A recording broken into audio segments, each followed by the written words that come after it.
பொன்மனச்செம்மல் எம்ஜிஆர் அவர்கள் ராமநாதபுரத்திலே ஓட்டு வேட்டைக்கு சென்ற போது மக்கள் எல்லாம் பார்த்துட்டு கடைசியில ஒருத்தர் சொன்னார், நேரமாயிட்டு போகலான்னு போது, உங்களுக்காகவே ஒரு பாட்டி 80 வயசு பாட்டி 3 மணிலிருந்து நின்றுகிட்டே இருக்குது வீட்டு வாசல்ல. இந்த பக்கமா தான் போவாரு எம்ஜிஆர், நான் பார்த்துட்டு தான் போவோன்னு நின்னுங்கிறாரு. அதனால அந்த பாட்டியை பார்த்துட்டு போவோம். நாங்க சரி போலாம் அப்படின்னு ஜீப்பை திருப்ப சொன்னார். ஜீப்பை விட்டு இறங்கி ஓடி வந்து பாக்கெட்ல இருக்கிற பணத்தை அள்ளி, அப்படி கணக்கெல்லாம் பார்க்க மாட்டார், அள்ளி எடுத்து கொடுத்தார். பாட்டி வாங்கிக்கின்னு கண்ணீர் விட்டது. காசு பத்தலையான்னு கேட்டாரு. நான் அதுக்காக அழுவலை, உங்ககிட்ட ஒரு செய்தி சொல்லிட்டு போலாம் தான் நின்னுங்கிறேன். அந்த நம்பியார்கிட்ட ஜாக்கிரதையா இருக்கு.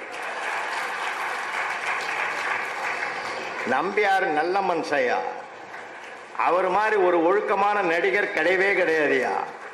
அவர் வில்லனா வாழ்ந்தாரே தவிர வாழ்க்கையில் நல்லவனா வாழ்ந்தாரியா. அவர் தான் சபரிமலைக்கு பெரிய குருசாமி.